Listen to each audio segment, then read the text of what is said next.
हरे कृष्णा। तो टॉपिक है वो क्या सोच रहे हैं, ठीक है। एंड हम एक रीडिंग करने वाले हैं, that is going to be collective reading, ठीक है। तो कुछ कार्ड्स लेते हैं एंड देखते हैं वो क्या सोच रहे हैं। ओके, पहला कार्ड फोटोग्राफ है। तो चलो वो पिक सम कार्ड्स, ठीक है। कितने 8 या 9 कार्ड्स ले लेते हैं। ओके, वो क्या सोच रहे हैं। Okay,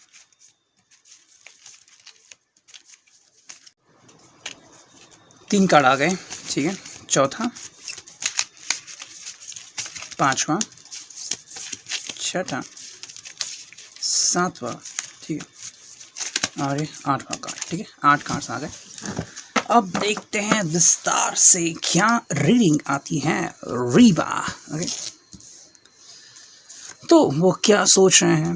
okay, trying to analyse a situation, है ना, ठीक है। एक्चुअली जब वीडियो अपलोड होता है ना, तो कुछ स्क्रीन है वो कट जाती है, ठीक है। तो इसलिए कार्ड थोड़े मैं ऊपर रख रहा हूँ। ओके, तो विस्तार से भी आप देख सकते हैं कार्ड्स को। Option: surprise, fear, family, function, no reason, reunite, thinking process. वाह, तो देखते हैं कार्ड्स का मतलब क्या निकलता है। देखो यहाँ पे फर्स्ट कार्ड आ गया है ऑप्शंस, मतलब इस व्यक्ति के सामने अभी कई सारे ऑप्शंस हैं। ओके, अभी ऑप्शंस कई सारे क्यों हो सकते हैं, what could be the possible reason. Okay, and that is something which we need to figure it out. Okay, कई बार हम कहते हैं कि मेरे सामने कुछ ऑप्शंस हैं, सो मे बी ये फाइनेंशियल प्रोसेस है। ये व्यक्ति फाइनेंशियली कुछ सोच रहा है कि मुझे पैसे कहाँ पे इन्वेस्ट करने हैं। ओके, कई बार हम बैंक के बारे में सोचते हैं। सो शायद फाइनेंशियल इश्यूज चल रहे हैं इसकी लाइफ में। ओके, या फिर lots of options are going on. जैसे कि आप एक तरफ हो, ठीक है, एंड मे बी आप बात कर रहे हो या फिर आपकी कम्युनिकेशन कहीं पे रुक गई है। अब ये अलग बात है कि आप क्या सोचते हैं और वो क्या सोचते हैं, है ना। जैसे कि मान लीजिए इंजन को डिब्बे लगते हैं रेलवे को, ठीक है। अब इंजन सेपरेट है और डिब्बे सेपरेट है, लेकिन लोग क्या सोचते हैं। कुछ लोग ऐसे सोचेंगे कि ये देखो डब्बे, उसको इंजन ही नहीं है। कोई सोचेगा ये देखो इंजन, उसको डिब्बा ही नहीं है ना। तो उसी तरह से आप शायद बहुत सोच रहे हैं इनके बारे में। क्या वो सोच रहे हैं आपके बारे में। तो यहाँ पे ऑप्शंस आ रहे हैं। मे बी ये व्यक्ति सोच रहा है कि मैं क्या कर सकता हूँ। अगर आपसे कनेक्ट होना है, रीयूनाइट होना है, कनेक्शन करना है, तो क्या करना होगा। अब कई सारी पहेलियाँ होती हैं, जितना लगता है उतनी चीज़ें आसान नहीं होती। It takes a lot of time, ठीक है। और ये जो समय होता है वही सब कुछ डिसाइड करता है ना। तो ये जो व्यक्ति है वो ऑप्शंस के बारे में सोच रहा है। तो या तो इसके सामने कई सारे ऑप्शंस हैं, ठीक है, जैसे कि आप भी हो, एंड मे बी उसकी फैमिली जो है वो उसके सामने लगातार लड़कियों के फ़ोटोज़ डाल रही हैं कि ये इसमें से किसी को चूज़ करो, उसको चूज़ करो, मे बी उनको पता नहीं है कि ये किसी के बारे में ऑलरेडी सोच रहा है। ये भी हो सकता है। तो कई सारी ऐसी बातें होती हैं जहाँ पे हम चाह कर भी कुछ कर नहीं सकते। तो इस व्यक्ति के लाइफ में अभी कोई ऑप्शन चल रहा है, वो है ऑप्शन। लेकिन सेकंड कार्ड जो है वो है सरप्राइज़, ठीक है। तो एक सरप्राइज़ यहाँ पे है उसके लिए। अब देखो सरप्राइज़ इसलिए भी हो सकता है कि कई बार हम सोचते कुछ है और पाते कुछ है ना। जैसे कि मान लीजिए आपको कोई गिफ्ट चाहिए, आप एक्सपेक्ट करते हैं कि गिफ्ट किसी से भी मिले, ये चाहिए, आप फिंगर क्रॉस करते हैं। ओके, आप मांग रहे हैं वन प्लस, आपको मिला आईफोन, वाओ। या फिर आप मांग रहे हैं आईफोन, आपको मिला वन प्लस, है ना। तो देखो कई बार चीज़ें अदल बदल हो जाती है, ठीक है। अब यहाँ पे आ गया सरप्राइज़। तो सरप्राइज़ जो होता है वो कई बार हमें सरप्राइज़ करता है एंड कई बार हमें झंझट में भी डाल सकता है। ओके, जैसे कि आप किसी कंपनी में काम कर रहे हैं एंड आपको पता चला कि सीनियर व्यक्ति जो है वो आपकी कंपनी में विज़िट करने वाला है। तो आप कह रहे हैं कि it's gonna be surprise visit, लेकिन उसके साथ सीईओ भी आते हैं and now the person is very whimsical. वो बहुत जानना चाहते हैं कंपनी का कारोबार कैसा चल रहा है, वो फाइल दिखाओ, ये फाइल दिखाओ, कितनी नॉलेज है आपको, सब तितर बितर हो जाता है। So is it a good surprise for you और बैड सरप्राइज फॉर यू। देखो कई बार हम कुछ चीज़ करने से डरते हैं, जैसे कि आपकी फैमिली है, ओके, और वो अगर आपके लिए रिश्ता ला रही है और कह रही है आपके लिए सरप्राइज़ है, एंड रिश्ता मतलब फ़ोटो दिखाने से अच्छा वो आपको डायरेक्टली लड़का ही रिप्रेजेंट करती है, तो क्या होगा। डायरेक्टली लड़का आपको देखने के लिए आ गया, now what will happen, you know. So there is a kind of surprise for you. So what is important for you to understand is that there are surprises. अगर इस व्यक्ति के लाइफ में सरप्राइज आ रहा है तो ये नहीं है कि ये सरप्राइज के लिए रेडी है, ये खुद भी इससे सरप्राइज हो सकता है। अब इस सरप्राइज को एक्सेप्ट करना या डिनाई करना ये उसके ऊपर होता है। कई बार हम सिर्फ खामोशी चुनते हैं, अपने माता पिता के सामने कैसे बोलेंगे हम तो कुछ लोग ये सोचते हैं एंड लाइकवाइज, या फिर कुछ लोगों का कहना होता है हाँ मेरी फीलिंग थी लेकिन अभी मुझे बदलना पड़ेगा for my family, what is that. तो ये भी चीज़ें होती हैं। हालांकि थर्ड कार्ड जो है वो है फियर। देखो इसके मन में डर है, तो शायद आपको खोने का डर हो सकता है, ठीक है। अब यहाँ पे पहला कार्ड आ गया ऑप्शन, सेकंड कार्ड आ गया सरप्राइज एंड थर्ड कार्ड आ गया फियर। तो जो सरप्राइज इसके सामने आ गया है इससे ये डर रहा है, मतलब कोई ऐसी चीज़ इसके लाइफ में हो रही है जो उसको नहीं चाहिए लेकिन हो रही है। Now what will happen, you know. So this is a kind of surprise for a person. अब आपके लाइफ में भी ऐसी चीज़ें होती हैं कि अचानक से कुछ चीज़ें होती है। फॉर एग्जांपल में भी आपके घर में हमेशा चलता रहता है कि इसकी शादी करनी है, शादी करनी है, आप बस मुस्कुराते हो, आपने कभी कहा नहीं कि I am in relationship, okay. And आपकी कोई बुआ आती, फूफा आती, वो कहती कि चिंता मत करो, मैंने इसका नाम रजिस्टर करवा दिया है हमारे यहाँ पे, 2 दिनों में ही इसके लिए कतार लग जाएगी लड़कों की। अब क्या होगा? Now you are feeling fear. सच में अगर रिश्ता आ गया तो कैसे मना करूँगी? This is going on in this person's life. वो फियर कर रहा है, किसी बात को लेके चिंतित है, ओके। अब ये चिंता जो है वो कई दिनों से चल रही हो सकती है या फिर कुछ हफ्तों से ये शुरू हो चुका है। अब जब कोई फैमिली मेम्बर उसको इग्नाइट करेगा, इसको कहेगा कि दिस इज़ गोइंग ऑन, तब उसको पता चलेगा। अगर उसको पता ही नहीं है तो क्या हो जाएगा, है ना।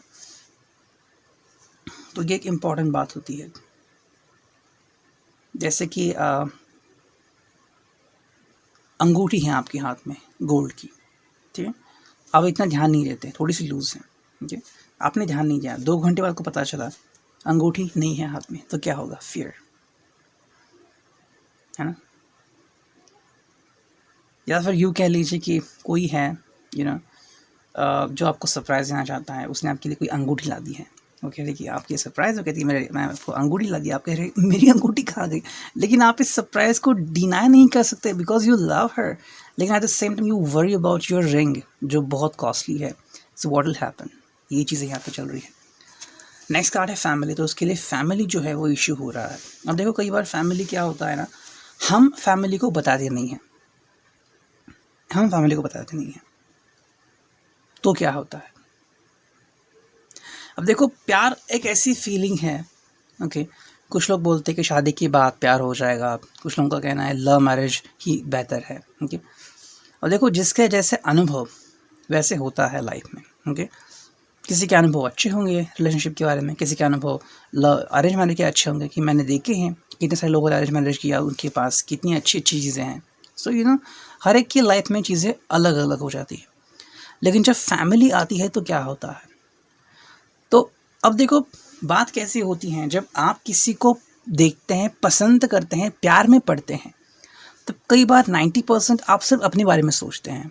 You don't think about the caste, the creed, the religion, the region, कितने दूर हैं, कौन सी एग्ज़ाम कर, फिर कौन सी जॉब कर रहे हैं, ठीक है, स्टेटस क्या है उनका, कितना बड़ा घर है, अमीर है, गरीब है। You just think about yourself, मुझे कितना कंफर्टेबल मिल रहा है। अभी हर एक के ऊपर कंफर्ट लेवल अलग होता है। जो लड़की प्रैक्टिकल होगी वो सोचेगी कि मुझे कंफर्ट लेवल चाहिए, I want a rich guy definitely, because मेरी बहुत सारी आदतें हैं, ओके। मुझे ब्यूटी पार्लर जाना है, मुझे कपड़े खरीदने हैं। कुछ लोगों के कपड़े की कॉस्ट ही सिर्फ 2-3 हज़ार होती है। सो अगर वो किसी गरीब शादी कर ले जिसकी सैलरी सिर्फ 10-20 हज़ार है, वो नहीं कंप्लीट कर पाएगी। If she is looking for a rich guy she will be happy, लेकिन वहीं पे कोई चाहता है कि मुझे सिर्फ प्यार करने वाला लड़का चाहिए। सो थिंग्स बदल गई।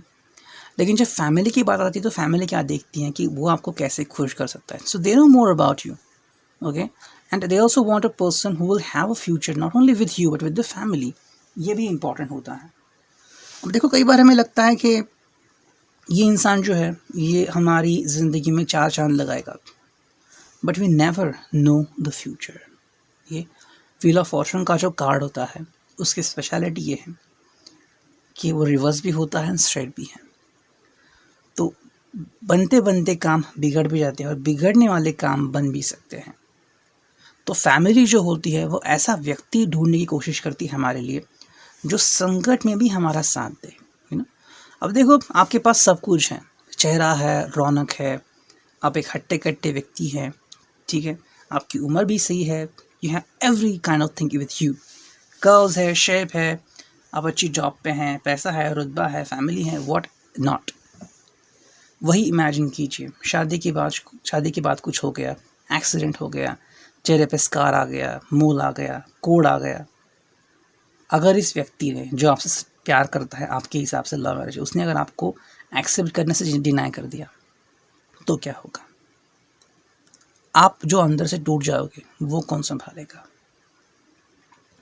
तो यहाँ पे ये इम्पॉर्टेंट बात आती है, ये अपनी फैमिली को दुखी नहीं करना चाहता, फैमिली को अंडरस्टैंड करना चाह रहा है, ठीक है।